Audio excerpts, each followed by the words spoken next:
Kung bibigyan ka ng chance magka-superpower, ano yun at bakit? Powers.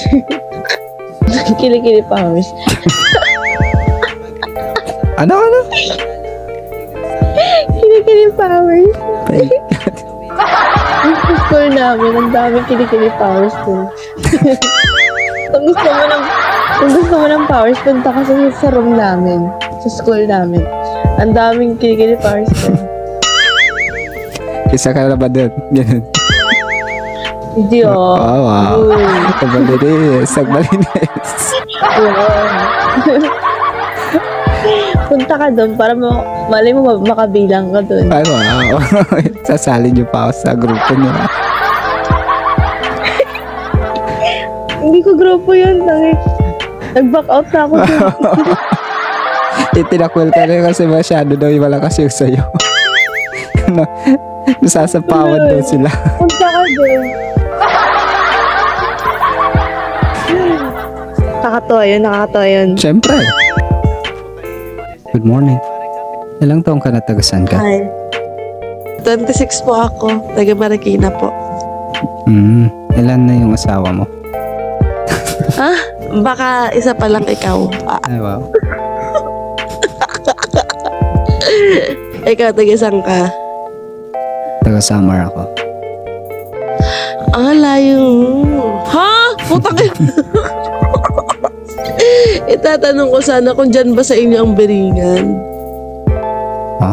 Biringan City. Alam mo ba yun? Totoo ba yun na may Biringan sa inyo? Uso kasi yun dati sa sa Facebook. Oh. May binabasa kasi akong Spookify dati. Tapos puro sila kababalaghan, gano'n. Tapos more on nababasa ko doon is Biringan City, ganyan-ganyan. Magical City nga daw. Kaya tinatanong ko, totoo ba yun? Interesado ka talaga din. Hindi naman, naririnig ko lang. Ano ba? Nabanggit ko lang kasi taga summer ka. Parang naalala ko around summer yata siya. Right. Isa yun sa mga pinakasikat na folklore dito sa Pilipinas about summer. Tungkol dun sa Biringan City is because yung history kasi nun is madaming nawawala mga tao during nung Japanese period. Japanese period. Actually, hindi sila nawawala. Tawag dito. Pinapatay sila. Nahuhulog sa bangin somewhere. Tinatapon sila like that. Pero yung mga kwento-kwento is yun. Kinukuha ng mga masasamang elemento para hindi na isipin ng mga tao na ayun nga. Inabuso. Ganun. So, doon nagsimula yung mga kwento-kwentong ganun. Pero may city talagang Biringan sa inyo? Wala. Borongan meron sa Eastern Samar. Yeah. Yun yung city na nasa mapa at registered dito sa Pilipinas. Borongan City. Kasi nga naman diba ang Biringan daw, hindi naman talaga nakikita. Yeah, Biringan is something like came from the word na berilngan, which means na hanapan. Okay. Hanapan lang yon. So, ibig sabihin nawawala. Hindi ibig sabihin hindi alam saan napunta. So, ganun. Kasi nga dahil sa history na dinudukot ng mga Hapon tapos ayun. Nawawala na lang. Ganun yun. Okay. Ganun. Ba't parang hindi mo magkwento? Kasi taga-summer ako. Taga saan ka? Taga-Pangasinan ako. Oh, I see. Dami mga gising na taga-Pangasinan kanina. Parang pang-5 ka na. Maliwanag ata dyan sa Pangasinan eh. Matanong ko lang.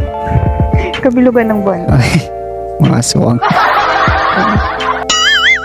Taga-saan ka? Taga-Samar. Ano yun? Sabi? Sayas lang yun. Taga-Sabay ka. Grabe ka naman sa mga aswang nasa Visayas. Para mo nasabi yan. Ngayon sinabi yung taga-Samar ako at nasa Visayas ako. Nung panahon. Sasabihin mong aswang ako, ganun. Nung panahon. No. Hindi naman. Hindi, Nung panahon tinag mo na kasi ako. ng Huwag ano, ka na mag-explain. mga- Masakit na nung eh. Masakit na eh. Wala.